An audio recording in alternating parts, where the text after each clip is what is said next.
Greetings. How are you today? How are the lunar eclipses affecting you?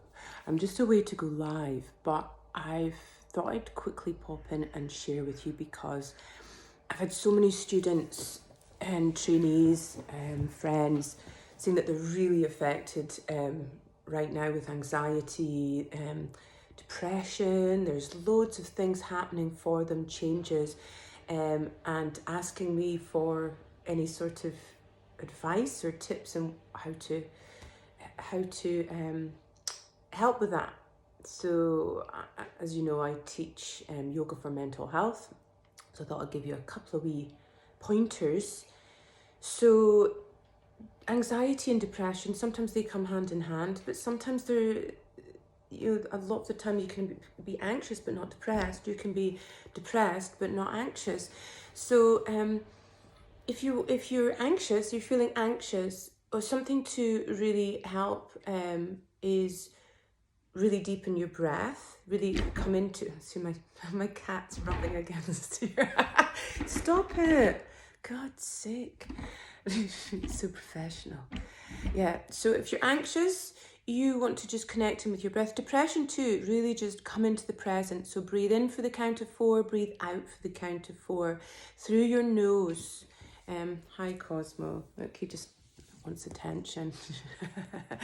Yeah, so that's called Samavriti, and that brings in some balance. So twists as well are really good for bringing balance in if you're looking for the type of asana to work with. It works with Samna Vayu. For anxiety though, you would want to work with more the exhale than the inhale. So you could perhaps breathe into the count of 4 and breathe out to the count of 6 maybe. Or you can even increase it, but you don't want to get anxious. Stop it, Cosmo. You don't want to get anxious by trying to, going, oh my God, I'm holding you, my breath, I can't keep up with it. So work with what works for you. Even also, once you get used to that, even a hold after the exhale. So breathe into the count of 4, breathe out to the count of 6, and hold for 2. So that's a breathing technique. Also alternate nostril breathing, Nadi Shodhana. So you can Google that. I'm not going to go, I can do a demonstration another time for you. If you're depressed, if you're feeling really like, tamasic, like, you just don't want to get out of bed, things for you, like also if you're anxious, asanas to work with, yoga postures to work with would be for anxiety. It would be like things like forward bending, so and some hip opening stuff as well. So just really that sort of practice, restorative yoga, yin yoga, but move first. Get a little bit of movement, maybe a couple of sun salutations, because you don't want to lie there feeling anxious, because then your mind will work. So even like tantric moon hatha yoga, so balance the moon, stiram sukham. So for depression, I keep going off on tangents. Can you see I've got a cat pestering me like you wouldn't believe. Can you hear him purring? Stop it. For depression, you would want to build up your energy a little bit more. So everyone thinks that for yoga you should be balancing your parasympathetic nervous system, and you should, because that helps to with your vagus nerve as well. It's really good for that. So pressure on here, so like babies bashing their heads off of cots, that's called stimming. That's them trying to soothe themselves, basically.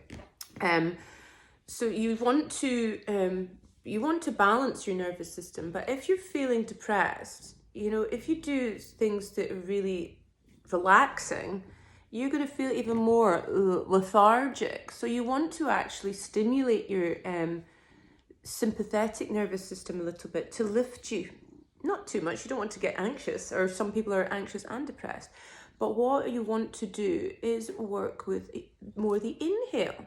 So you could really breathe into the chest, a longer inhale. So start off with 4x4 breathing. Once you get used to that, you're inhaling for 6, exhaling for 4, And then you can move into inhaling for 6, hold for 2, exhale for 4. And this is if you're feeling really like, whoa. Right nostril breathing also will give you, Surya Bedana will also give you that lift. And then it's the same with if you're feeling anxious. Left nostril breathing is also going to calm you down, and breathing into the belly breathing. Okay, so the asanas, the yoga practices that you would use for depression, for if you're feeling really and you just don't want to, so twists are good for both. That kind of wrings out any, but some back bend, some opening up in this area here, and also lateral stretches. So Utthita Trikonasana, Utthita Parsvakonasana, so extended side angle pose, extended triangle pose. These are really great for enthusiasm and growth and just seeing the world from a different perspective.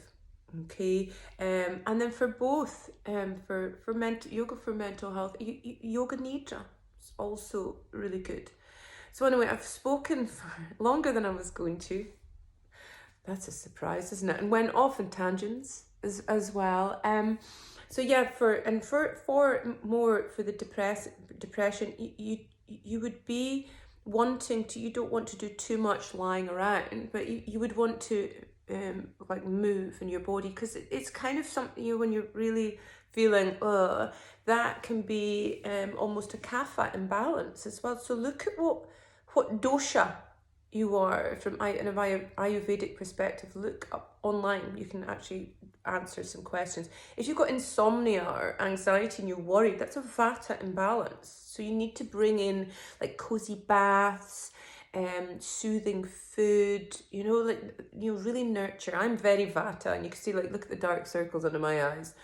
These eclipses, I'm like wired to the moon in more ways than one. Yeah.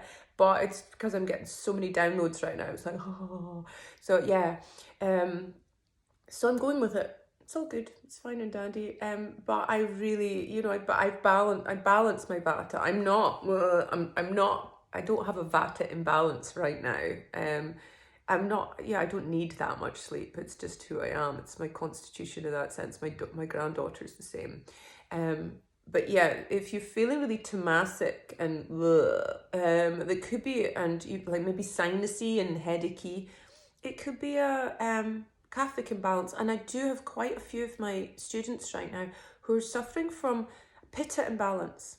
So inflammation, skin stuff, they're feeling really, that's pitta. So you want to bring some cooling into your, you don't want to exacerbate the fire within. So look at what your constitution is as well, and that can really help with your mental health. Once you know that, that really helps too. So I've got a training coming up. Oh, when is it? The 3rd of June. So next week. It's a 40-hour yoga for mental health. There's a lot of restorative. If you're a teacher, you would be trained and qualified as a restorative yoga teacher as well as a yoga for mental health teacher. And I've got a few people that just love yoga and they want to, soothe their own mental health, or they work with people. Part of their job is helping others who have issues or problems, and they want to give back. So you wouldn't be certified as a restorative yoga teacher or a yoga for mental health teacher, but you would have a certificate to say that you've completed the course. You won't have to do the exams, but all the material is there. You get manual, you get all the coursework, the practices, and it's there for life. You've got a year to complete if you want to be certified. But there's a lot of people, all my courses, 40 hours, you don't have to be a yoga teacher, but you wouldn't be certified to teach. But it's really helpful. If you want my Ayurveda training as well, my mythology, moonology, just see where you're at. But anyway, yeah, I was only meant to speak for about 4 minutes there, because I thought, I'll just keep it really short. I'm rubbish at that. At least Cosmo's got bored of me and gone away. Anyway, I think I've said all. And also, if you want to get access to some of these your classes or breathing techniques and go a little bit deeper, you can go onto YouTube and look up Louisa Yoga or LKY Yoga School. And I've got lots and lots of free classes, restorative classes, tantric hatha yoga classes, meditations, and all that sort of malarkey.